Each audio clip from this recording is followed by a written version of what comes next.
All right. Peace and greetings, YouTubers. Steve Harvey, what you doing, man? First of all, who even summoned you for advice? That's all I would like to know. When it comes to Steve Harvey, this man has had so many strikes with me at this point, he's struck out of the game. There's no more strikes left. As a matter of fact, just pack up and go home. I don't know if you've seen this clip, but there's a clip from Steve Harvey's show. I don't know if it's old or if it's new, but it's been trending. And in this clip, I guess Steve Harvey believed that he was giving advice and insight as to why so many people are not rich, as to why so many people are broke, as to why so many people are struggling financially in this country. And so let's go to the clip and then let's talk. Rich people don't sleep 8 hours a day. That's a third of your life. It ain't but 24 hours in a day. You cannot be sleep 8 hours a day. You can't live in LA and wake up at 8 o'clock in the morning. It's 11 o'clock on the East Coast. The stock market been open 2 hours. They already making decisions about your life and your ass was sleep. The Bible says, he who loves to sleep and the folding of hands, poverty will set upon you like a thief in the night. Gee, we're just getting too much sleep, huh? Too much sleep. That's why none of us are where we need to be. We're sleeping too much. How dare you go and get rest? Over there trying to rejuvenate yourself so you can be your best for the next day. The nerve. You need to wake up. Well, I just would like to know, how much sleep are we supposed to get, Steve? Is it like 2-3 hours and then we just need to get back to work? That's how it goes. So this is what we're going to do, because I have so much I want to say, but I want to kind of keep it all structured so everything can stay, somewhat centered, where it doesn't seem like I'm going in 50 different directions. So first, let me address the origins of why I have an issue with what he's saying, and then we can talk about the present, and then also what I think some people should do to get into some of the places that they would like to be. So this is my beef with Steve Harvey. Steve Harvey took it amongst himself to go and, what I like to say, attack the end result. The end result that he's addressing is why there's so many people who are poor. And really, this entire conversation, it was directed to black folks. It wasn't even directed towards people who don't have anything. He's talking to his own folks. That's why he's so condescending. That's why he's talking to us as if, all 40 million of us just got it wrong. He's the enlightened one. The rest of us are all just stupid because we sleeping too much. And, the bit that also got me with that was when he said the bit about, and if you live in LA, why are you sleeping until 8 in the morning? The East Coast has already been up for 3 hours. So wait a minute, now I got to get up at 4 and 5 in the morning because Wall Street's open. First of all, if we want to really have that conversation, most black people, not to sit there and try to put us in one blanket statement, but if we want to talk about tangible wealth that's accumulated, if we're looking at it from that perspective, most black people don't even have anything in the stock market. And I'm not talking about 401k. All right, I'm not talking about that bit of money. I'm talking real money. I'm talking people who have 6 figures in multiple stocks. I'm not saying you got $100,000 and it's split across 8 different stocks. I mean, no, you got 250 invested in this, 150,000 invested in this, 400,000 invested in this. That's not the experience for most black Americans, because we already know there's a conversation about the wealth gap. And the other bit that I find entertaining is this. He has an issue with black folks getting more than 8 hours of sleep, or at least 8 hours of sleep. You got an issue with that. But you have no problem with black folks spending an hour out of their time to watch your show, because I'm sure you need those ratings. So you don't mind us taking an hour that could be used for getting work done to watch your show. And it's the same thing with the radio show in the morning. So maybe and the other bit that he had where he kept saying, rich people, they're not getting 8 hours of sleep. I can already tell you right now, rich people are getting some good sleep. You want to know why? Because they have people who can work under them to do the jobs that they're supposed to be doing. So they can go and get those vacations and get on the yacht and go to Mar-a-Lago and go to the Bahamas and go skiing in the Alps and everything like that. That's the life that they're living. And so maybe Steve Harvey's not getting 8 hours of sleep because he has 15 million jobs that he's doing. Because, again, we've had that conversation about ownership. And when you don't own anything, you're still working too hard for the dollar. So no matter how much money that you're accumulating, when you don't own anything and everybody's still over you, you got to go by command. Whatever it is they say you need to do, you need to do it. That might explain why Steve Harvey never has any energy on the radio show. I don't know if you've ever listened to his radio show in the morning, but he's always like right here. Just very tranquil. He always seems like he's not even interested in being on the show. The only time I see Steve Harvey have any kind of energy on his radio show is when they do the bit with the strawberry letter, where somebody will write a letter and ask for advice. I cheated on my wife of 30 years with a girl that's 19 and now she's pregnant, but she wants me to pay her college tuition and my wife just found out. And at the same time, my wife also discovered that she has fibroids that are cancerous, and I got to figure out, if I want to spend the money to pay for my wife's, cancer issues, or do I want to pay my side piece's tuition, because now she also said she's going to threaten to tell my wife, so I got to figure out what I want to do. That's the only time Steve Harvey gets energy, because then when it comes to being condescending to his own, then he can get there and you need to, and I do all day. So I don't know, Steve. But anyway, let's get to the issue that I have. Like I said, Steve Harvey is attacking the end result. And a lot of people do that, especially when you're talking about the narratives of why people in this country are not where they want to be financially. Rather than attacking the trigger, he's attacking the people that are hit by the bullet. And that's the issue I have. And it's not just Steve Harvey. It's a lot of people. It's a lot of public figures. It's a lot of politicians. It's entertainers. It's a lot of these people who write these silly how to get rich books. And that's another thing. I think we have to stop following entertainers and public figures and athletes and celebrities and politicians and using them as reasons to get life advice. You know, you can entertain what it is that they're saying, but at the end of the day, all of us are given our own journey. All of us are given our own lane and our own way to go and make things happen. And there is no book about, you know, what rich people eat for dinner, what rich people are spending their money on, what rich people do between the hours of,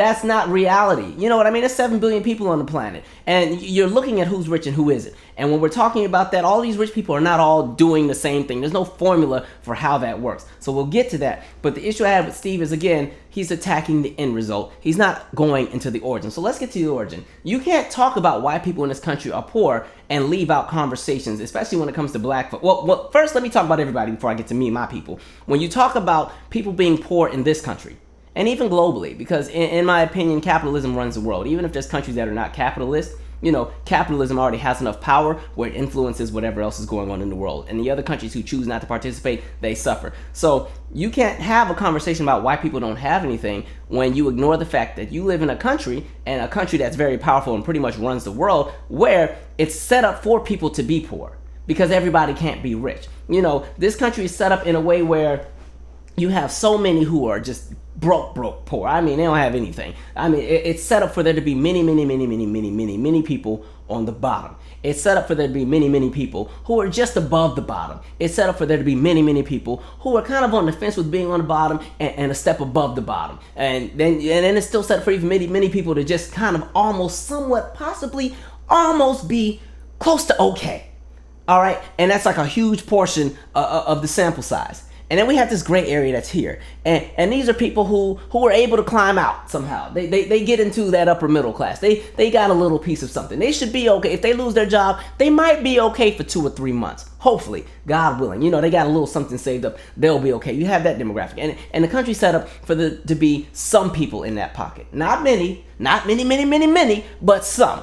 And then at the top, you got the ones who are just filthy rich, just money out the behind. They got enough to buy whole countries. You know, how Dubai is always building new islands. You know, they dig up all that sand and create a new island. This is that cap. Like, hey, you know, I'd like an island. Can you get it to be shaped like a pineapple? Yeah, because I want to launch my boat from that side. You got that demographic, and the country's set up for there to be like a small handful of people to fit in that pocket. And that's how the country's always been set up. Because in reality, under capitalism, everybody can't be rich. Because if everybody in this country all of a sudden had $5 million today, automatically the threshold of what it would mean to be rich in this country just gets moved higher. And everybody who now has $5 million, all the people at the bottom who have come into $5 million, that $5 million now means nothing, because all they're going to do is bring in inflation. And so next thing you know, you'll be going to McDonald's trying to get some fries, and the fries going to cost $612. That's how America's always operated. So one, you can't have a conversation about why people are struggling financially without a conversation about how capitalism has always affected the working class in this country and the middle class in this country and all of the classes in this country.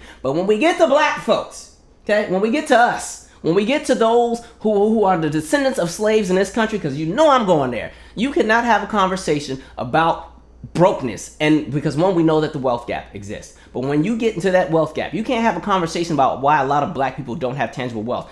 And you sit and you ignore slavery. You ignore sharecropping. You ignore the Great Depression. You ignore the fact that black people were left out of the New Deal, which pretty much is what created our middle class after the World War II era. You know, you can't get into that without addressing the fact that black people were always left out of resources. Black people were not eligible for FHA loans. Black people were left out of the GI Bill. Black people did not have fair access to resources. When it came to unions, as a lot of these industries were being built, black people were left out of the unions. Black people didn't have the same protections. Black people didn't have a lot of the protections from the federal government when it came to healthcare, when it came to housing, when it came to education, when it came to job security, when it came to just accumulating wealth, when it came to storing your wealth somewhere where it wouldn't get ripped apart and stolen from Wall Street. You know, black people were left out of all of that. And then you also forget the fact that during this entire time period, because one, black people have never been in a position to be in the same position as white folks when it comes to the amount of opportunity that's available. There's a myth where people say, oh, we've all been given the same opportunity. You just got to work hard and get there.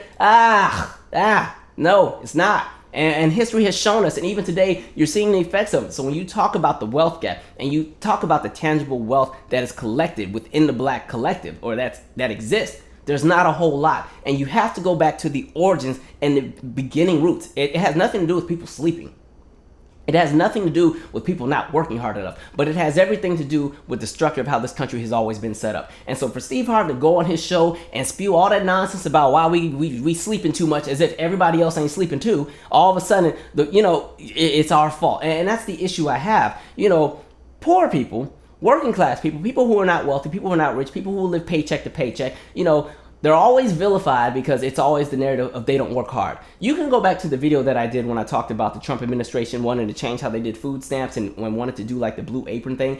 And a lot of the commentary that was left in my comments was, oh, food stamps is not a lifestyle. Y'all need to get real jobs and work hard. Y'all just doing too much. And then I always say, well, you know what, if we look at things, because if I take race out of the picture and just talk about everybody in the respective classes, you have an entire huge demographic of college graduates currently on food stamps. College graduates who put in the work, who have a 9 to 5, who have everything that they need, but unfortunately they don't make enough. Especially them poor students that come out of social work. You come out of social work with your bachelor's and you making $38,000 a year, if that. Really not 38. That's after you've been in for like 10 years. You come in making 27, 26. And you move to a city like LA, you move to a city like New York, and you can't afford to live there. So now you got to go way out in the suburbs, try and commute back in. You have an entire demographic of people who have college degrees, who work full 9 to 5s and everything, that are on food stamps. So it's not anything to do with people being lazy. Yeah, there's some people who kind of just be chilling and kind of cheat the system. We know that. But collectively, when you're talking about the country as a whole, a lot of the people who are in many of these programs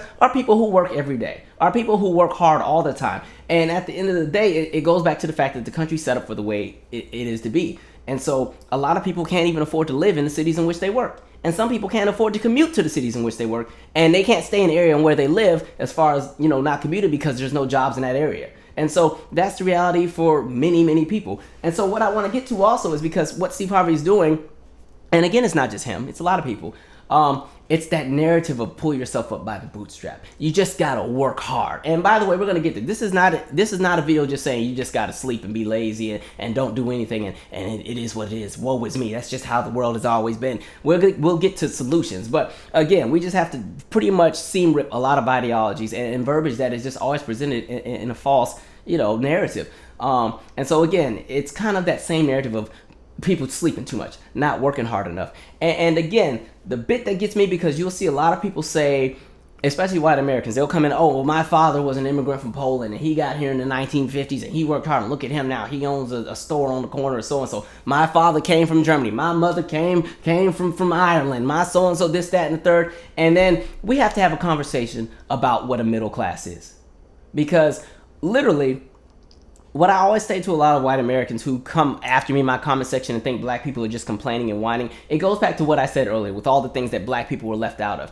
A lot of white people who got up or who worked hard, guess what they also had to back them? They had the help of the federal government. There were so many programs, especially when we talk about life after the New Deal. The New Deal is pretty much what constructed our middle class that, well, it doesn't really exist anymore, but it's what constructed that middle class that existed between the end of the 1940s going into, well, I would like to say, before the era of Reaganomics. That middle class that existed there, where you could have a one-income household, and that one-income household, there was enough money to go and still buy a new car every few years. You had enough money to pay for college out of pocket, because, tuition at the state university back in the day might have been $800 if you went to college in 1969. Everything like that. And so all of those people had help. There were so many, because when we're talking about, let's break down the middle class for 1 second. I always say the United States had two different versions of middle class. There's middle class that existed from the 1920s and back, before the Great Depression, and there's the middle class that existed after World War II and the economic boom that came because we blew up all of our competition, and pretty much we had a monopoly on all industries because everybody else was left to rubble. And in addition to the booming economy from World War II, the New Deal and everything that came with that. There's the middle class from that end that was constructed. So first, let's go back to the original middle class, because one, it wasn't really a real thing. I mean, it was a thing, but it wasn't backed by the federal government or supported, and I'll say watered and fertilized by the federal government like it was after the New Deal, after World War II. So when you go back to the 1920s, to the 1910s, even to the early 1900s, The middle class is not how we see it today. The middle class back then, if you were in the middle class, it meant that you probably somehow you got lucky. You were a white collar business person somehow. Or maybe you owned your own business or something like that. But the idea of having like a single family home where it's mom, dad, and 2 kids, and we're living great,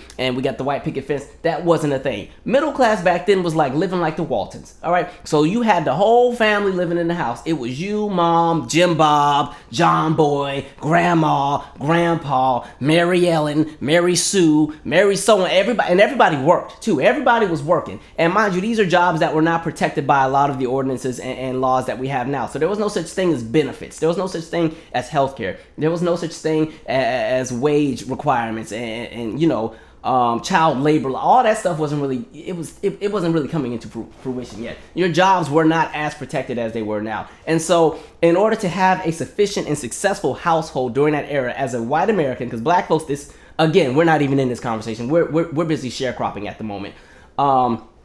Everybody had to do some kind of part. And this is also the era where consumerism was starting to rise, where you started to somewhat have industry, but everybody was not in a financial status and socioeconomic bubble to be a part of the consumer industry. So a lot of people did not consume. They were building their own thing. So mom would be making all your clothes, and she'd be growing the food in the garden with grandma and Mary Ellen and Aunt Sue and Aunt whoever else and everything like that. And all the men were out there working and doing whatever else. And some of the women, unfortunately, had to stop going to school after age 12 or 13 to be homemakers. And that was your middle class. That's middle class. Middle class just meant that you weren't poor. That was it. It didn't mean that you were doing great. It didn't mean that you could go on vacation and y'all were going to go to the Bahamas. That was out of the question. Middle class just meant that you weren't poor. You at least had a roof over your head. You were going to somewhat be okay. You had it better than the folks who were living under a tin roof, who still had dirt floors. Middle class meant that maybe you had electricity. Middle class meant that maybe you just might have plumbing. And that outhouse that used to be there, finally you can do whatever you want with it, because now you finally got a one toilet in a house for 15 people. Because this is the era where you had a rack of people all living under one roof. And with everybody putting in the little bit of money that they had to make it work, that's how you somehow had somewhat of a respectable lifestyle. That was the middle class during the 1920s and before, the 1910s and the 1900s. Maybe we'll even go back as far as the 1890s. That was life, okay? You had the one family radio, if you had that, and everybody, if you wanted entertainment, you sat by the radio, or maybe you had the turntable, one or the other. You probably couldn't afford to have both. One or the other, what y'all want to do. You want to pick the music you're listening to, or do you want to sit and listen to the radio and tell them what we want to listen to? So yes, you did have people who were wealthy, because this is still the roaring 20s, so you had a lot of people get very rich because industry started to come up. And so you saw the emergence of big banks and railroad companies and a bunch of different other industries really just blow up, and some people got extremely rich and extremely wealthy. But the majority, oh no. They over here piecing it together trying to make it work. That was the original middle class. Then we get to what you like to call the Great Depression. You have big banks, you have greed, you have all these. Oh, also, did I also mention the 1920s is when we introduced the idea of credit. Buy now, pay for it later. Now, everybody wasn't doing credit, but you had a lot of rich people doing the idea of credit, because also you had the idea of people trying to one-up each other. Oh, you got the nice little Ford T model? I'm going to get one too. I can't afford it all the way, but let me go ahead and put this on credit. And so we fast forward, we know all the shenanigans, a lot of greed, a lot of crazy things happen, people pulling money out the stock market, everything crashes. We got that. Stock market crashes, all right? Everybody broke again. And unfortunately for black folks, they had it even worse during the Great Depression. Why? Because, again, like I said, this is when a lot of black people were still doing sharecropping.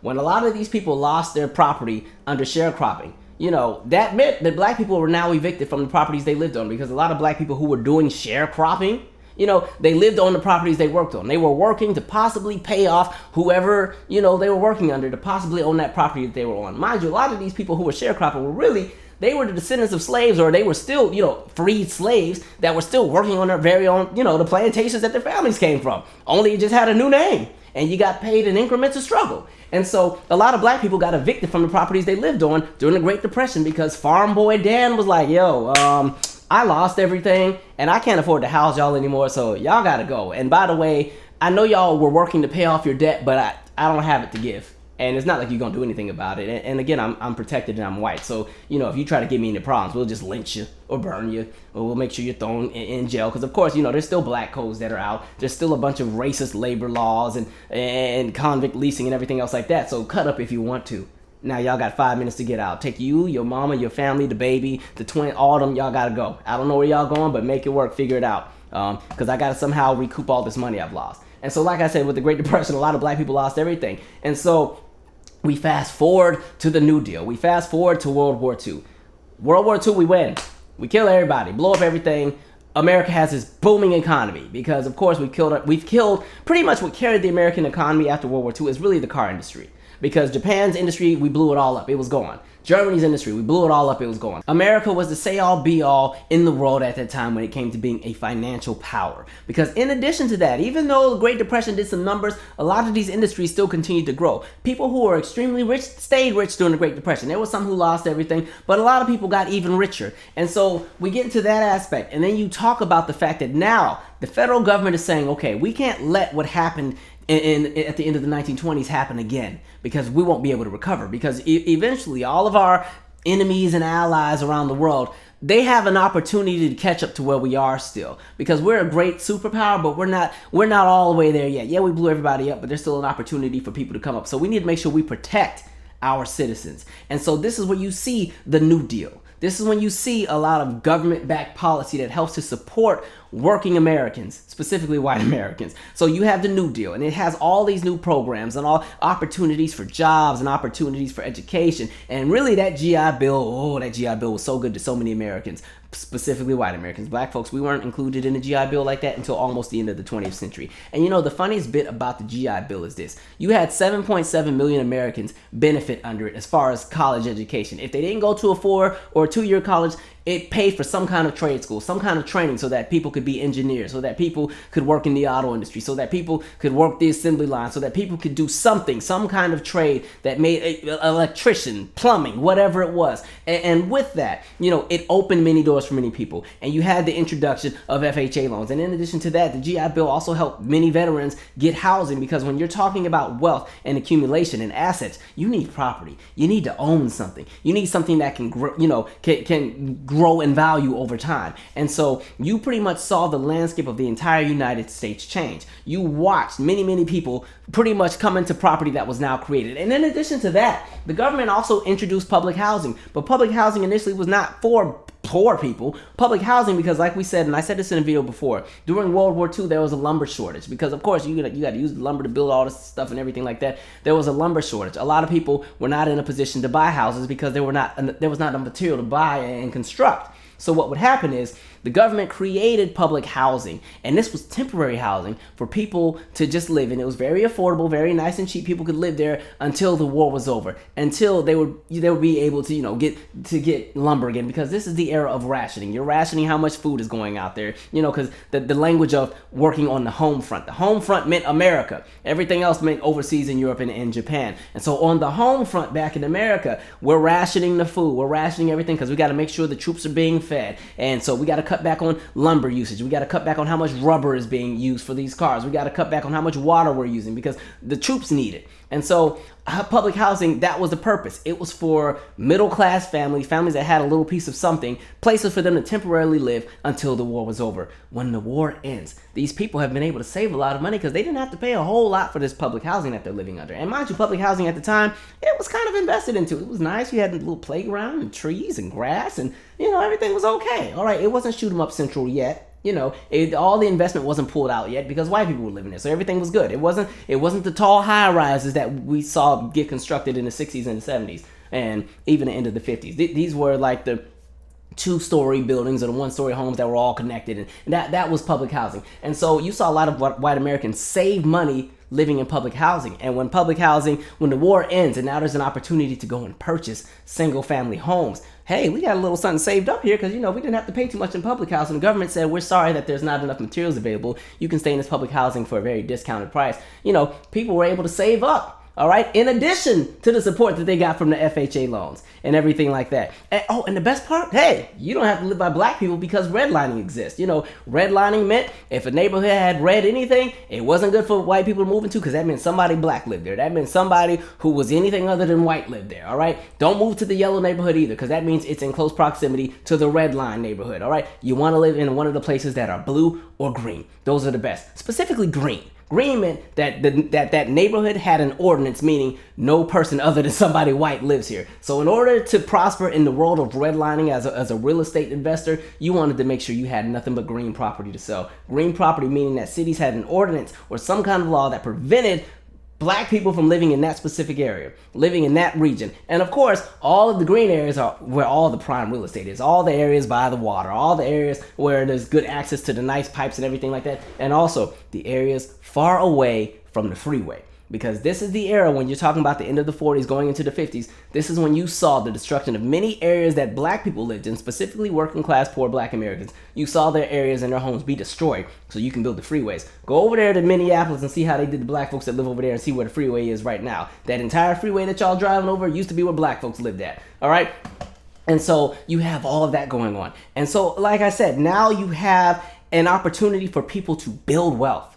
White Americans are building their wealth. They're sitting on little bits and pockets of money that's going to help them. They may not get to be super rich, but their kids are going to be okay because these are the people that are going to have enough money to send their kids to college. These are going to be the people that have enough that, you know, if the kids move out and they need to get on their feet, oh, don't worry, I have some money I can send for you. Here you go. Here's a little bit of something. Oh, this is the era of when the bride's family paid for the wedding, because the family still had it. And you don't really hear about that happening too much in these days. And so you have all of that go down. All of these great opportunities, these great programs that give people opportunity to be great. And like I said, industry continued to grow. You saw the emergence of large companies. You saw the emergence of the Hollywood companies. You saw the emergence of academia that black people, of course, you know, this is before 1954. We're still only at HBCUs, and HBCUs are not getting all the funding they should always get. But don't worry, we're getting good education. Don't be fooled and everything like that. You know, you have everything as far as segregation with the education system. And we've had conversations about segregation and the whole separate but equal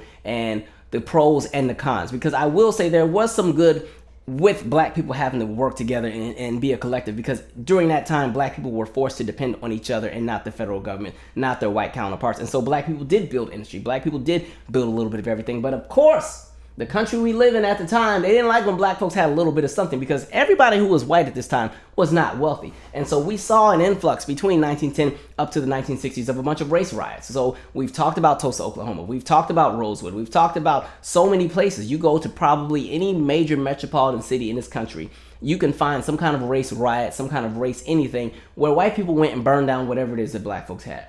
So even when black people did pull themselves up by the bootstrap, because they didn't have the federal support from the government, it got burned down. It got destroyed. You know, that was reality. And so for Steve Harvey, before you can have a conversation about why black people today don't have anything, you got to go back to all of that. You just can't skip all of that and show up and say, you know, well, y'all lazy. And it's the same thing with white Americans who always want to say to pull yourself up by the bootstrap. That's cool, but if you want to give me that speech, I want you to also include the fact that your grandparents or your great-grandparents, somebody in your family had help from the federal government in the 40s, in the 50s, in the 60s. Whether you want to admit it or not, you got help from the federal government somehow. Whether it was the government giving you a loan to start that business, because, hey, black people weren't being approved for business loans. Not at all. You want to start what? Can you even read? No. Like, that was America. So, you know, many white Americans, there was so much help and support that got them on their feet. They could have done the work. That's cool. You did the work. Cool. But with that work, you had resources and you had support. Black people as a collective in this country have never had that. And it's so funny when you see people get pissed off with something as simple as affirmative action, which really isn't anything tangible. It's just letting black people get a foot in the door. It's not like they're getting money to do nothing. It's just like, okay, since we got to tolerate you, and since everybody complains and we don't want to look too terrible because we like to pretend that we're the moral compass of the world and everybody should model themselves after us, we're going to give you blacks and whatever other oppressed groups in this country, we're going to give y'all an opportunity. So, okay, here's a few racial quotas for the college. Here's a few diversity quotas for the company. All right, you can get in the door. Now, I don't know if you had the resources to prosper when you get through the door. I don't know if you're going to have the know-how. I don't know if you're going to have the backing to support you so that you can continue to be in that position that you're in. But good luck to you. Have fun. All right? And just know, if you mess up, we got a replacement for you real quick. And so, Steve Harvey, you can't open your mouth to try to tear down black folks and ridicule black folks for being in the positions they're in, when pretty much they never had a fair shot to begin with. Like I said, we've always been running a race from way behind the starting line. And when you want to talk about a lot of black people who do have a little something, because every black person in America is not poor. Every black person in America, there is a black middle class. There is a black 1%. There is a black percentage of Americans who make more than $250,000 a year individually, and then they get married and they make some real money. They exist. But then when you get into the origins of how many of them got there, you ask them what their parents did. My parents were in the military. A lot of black people got on because fortunately for them, they had military opportunity. Even from my experience, both of my parents were in the Army. Listen, I'm not rich, by the way, either. Don't be fooled. Like, in my experience, my father didn't get to finish high school. The military was the only option for him. My mother didn't get to go to college because she had 3 other sisters. She had one sister who was like literally a genius, and she had 2 other sisters who were extremely well off. And my mother at the time, they thought she had a learning disability, and so she didn't get to go to college. Her option was going to Army. And fortunately for them, when they joined the Army in the 70s and the 80s and the 90s, there wasn't a whole lot going on in the world, so they never had to go to war. And by then, some of the policies had changed. The GI Bill was a little bit more beneficial for everybody. The military became somewhat of a financial support system if you stayed in long enough and you did well, and they were able to have a little piece of something. Not a whole lot, but it gave them a foundation to somewhat create somewhat of a life where I would almost be okay. You know, and so when you ask and you go back and you look at a lot of black people who do have something, a lot of the times it came from support from being in the military, because sometimes that was the only option. But I want to get even further, because where I think Steve Harvey is being naive, he's being naive with the fact that a lot of people who get rich, because let's talk about being rich. Let's talk about being wealthy. You know, there's this narrative that you just gotta work hard. You don't go to sleep. You just work hard, and be talented. Those are 2 aspects I definitely support. Yeah, you gotta put in the work, and yeah, you gotta be good at what it is that you do.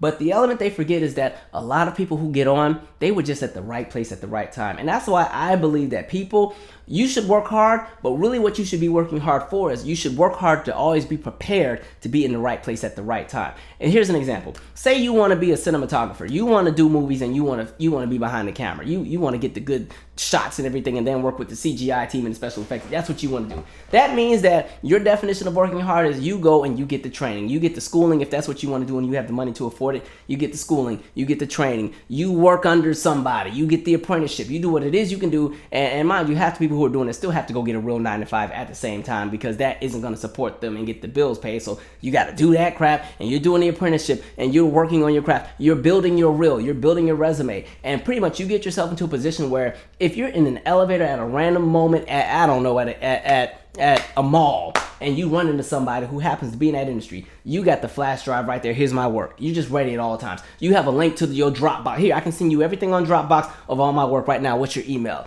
That's what people should work towards, working to always be prepared to be in the right place at the right time. When you see a lot of these celebrities and entertainers and businessmen and businesswomen who are very successful, a lot of times when you hear their story, yes, they worked hard. Yes, they were good at what they did. But a lot of times they were just in the right place at the right time. They rubbed elbows with the right person. The cars just happened to align. They happened to be exactly where they needed to be. Everything always comes back full circle for a lot of people. And so a lot of times their story has nothing to do with them not getting sleep. You don't hear a lot of them saying, oh, I only slept 2 hours for 30 years and that's how I became a billionaire. I think not. A lot of these people, they knew somebody. And we're not even going to talk about networking. We're not going to talk about the fact that, you know, if we add an element of white privilege, and a lot of folks just get in because of who they are and what they're born into, that's another conversation. Some people are just born into it. Some people are old money and create new money. But, you know, a lot of people, it's luck. You were just at the right place at the right time. Go and watch all of those unsungs and behind the musics and the true Hollywood stories. People will always have the story. I remember Evelyn Champagne King. She got discovered singing in the bathroom. She just so happened to be in the record label because I think she was a janitor. She was cleaning the toilets in there singing, humming. And somebody's like, you know what, you sound really good. Do you sing? Hey, why don't you come check me out? You know, that's how people got on. And again, like when it comes to life, it's always like your circumstances that you're under will always play a role into what happens next. You know, if you follow me, you know I just released an album like literally 3 or 4 days ago. And this is the second album. But when I look back at how I even got to this point, there's so many random coincidences that played a role into that. Like, listen, had Janet Jackson not got pregnant and canceled her concert, I probably wouldn't have an album. Why? Because one, I knew I wanted to start doing an album around like 2016. I didn't have the money for it. Studios are expensive, and I wanted to build my own studio. I didn't want to work under somebody else because I was going to self-produce the whole thing. I wanted to build my own studio. I went to the Guitar Center and said, what do I need to build a studio? He gave me the price of everything, and I said, oh, You know, I work a nonprofit, right? I don't make that kind of money. But let me tell you what happened. I've always had a little rainy day fund saved up for any kind of special occasion. Because, of course, you remember before my father died, he was sick. So I always had money saved just in case I would get that call and I'd have to fly home immediately. I always had money saved just in case there was some kind of event I wanted to go to. And, you know, so I had that little rainy day fund saved up. It wasn't a whole lot. It was a little something that could get a little piece of something, something to shake. And so I remember I used some of that rainy day fund to buy the Janet Jackson concert tickets back in like 2015 when she announced the concert.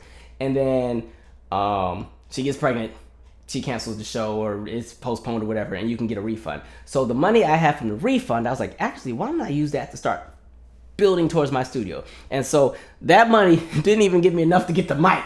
It just gave me enough to get the interface. So it's like that piece gave me the interface. And then I got a good tax return that time. And my tax return gave me this. And there were a few other random instances that happened. And over time, I slowly built my studio. I was doing Uber. I was driving my car with a hammer on the side because I don't trust people. So just in case somebody want to get crazy, I had the hammer ready. Just what you want to do. And so, you know, fast forward, I finally have enough money to build the studio and everything works out. And then get this, you know, to use the studio, I used a MacBook. The only reason I had a MacBook was because I did a web series in 2014.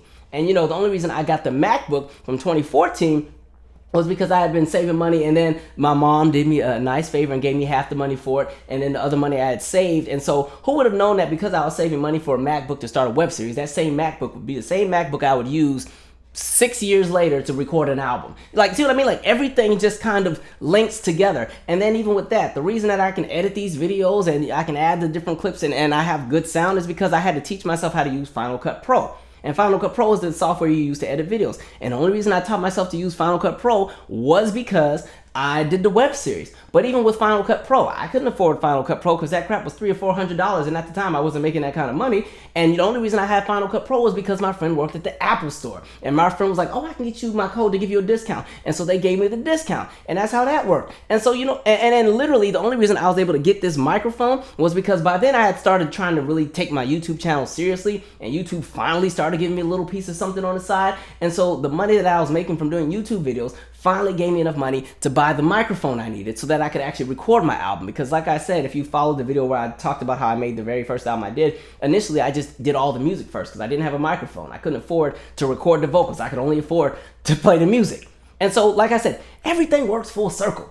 And that's how it is for celebrities and these people that get on. It's always being in the right place at the right time. So you always want to be prepared. You know, if you want to be a photographer and you want to work for magazines, you should definitely have your catalog ready at all times. You should have that Dropbox link. You should have that website ready. You just got to be ready at all times. Even if it's just you want a promotion at your job. That means that you should have been documenting every milestone that you've had since your last one-on-one or your last review. And you're documenting all of your milestones and how those milestones positively affected the company in which you work for. And so when you go to that one-on-one or you go to that evaluation, you can say, listen, these are all the things I did. Here's the tangible proof. Here's the evidence. Here's how it impacted the company. You know, where are we right now? You know, I just think the best advice you can give somebody rather than telling them not to take a freaking nap or get some sleep is work hard to always be prepared to be at your best, to be prepared to be in any situation, to be prepared to be at the right place at the right time. That's how so many people get on. It's always luck. It's you ran into somebody at Starbucks. Somebody was on the subway with you. Somebody knew somebody that knew somebody that knew somebody that used to go to church with your best friend's godmom.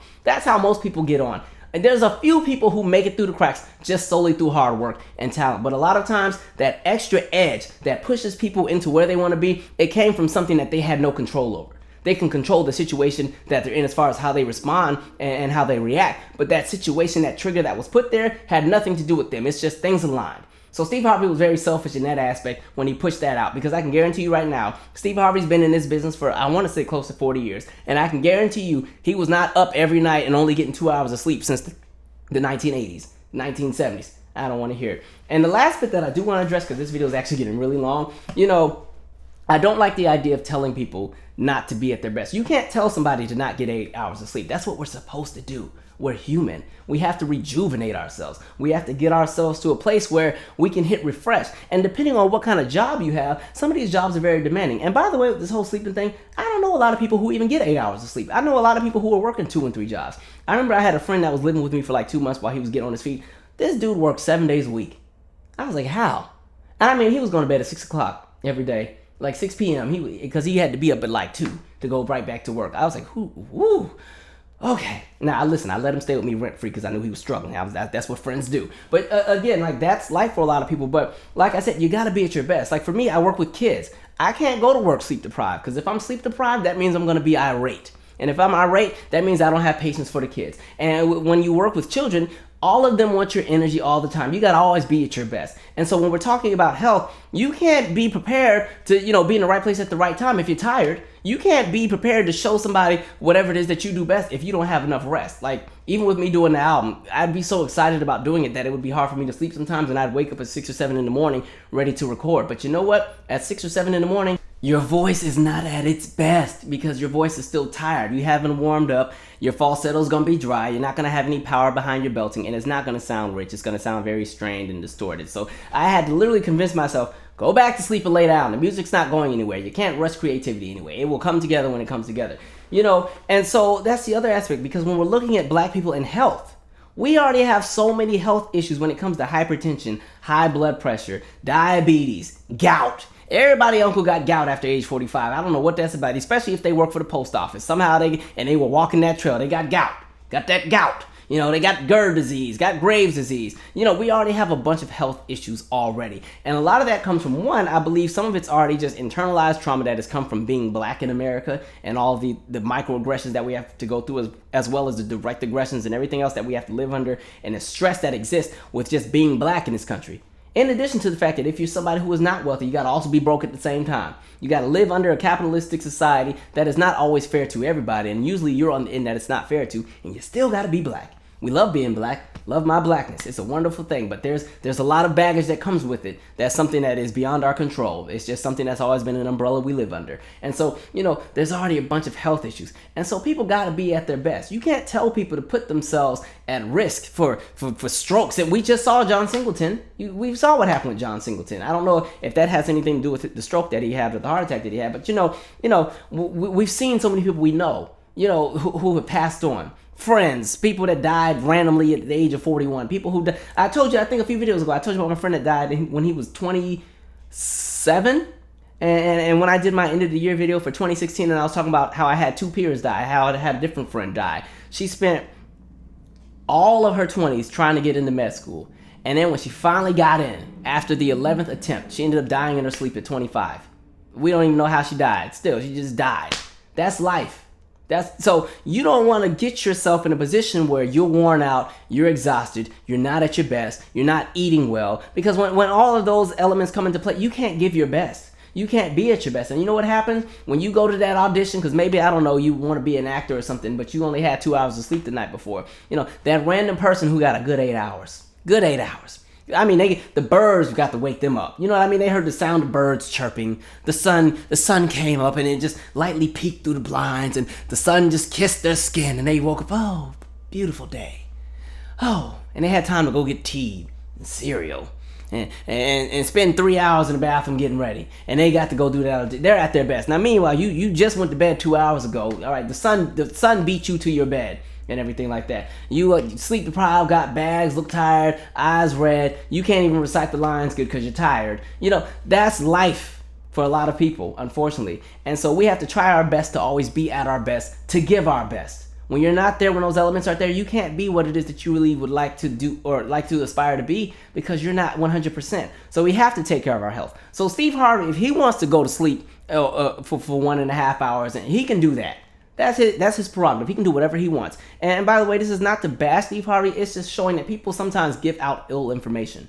So like I said, we got to stop idolizing celebrities and following these people and the how-to books. And, because everybody named Mama Got Rich Dad Poor Dad. It is a good book, by the way. But again, it's like you have to pretty much understand that you all have your own lane of how you're going to get to where you want to go. Everybody knows what exactly it is they want to do, and if you don't know, figure it out. Figure out what your passion is, what it is that makes you feel that you have purpose. Your purpose is not to be at a 9 to 5. Your purpose is not to work for somebody else. You can do that, but while you're working that 9 to 5 for somebody else, you should also work on something that makes you happy, that gives you serenity internally. You know what I mean? And that's my thing. I work with children. I love children. They're great. But I have other things I like to do. So for my own sanity, for my own peace of mind, even if the money doesn't come in the way that I would like it to come in, I work on a bunch of other things. I write for the magazine. I do the music. I do the comedy. I do all those things that make me feel good on the inside.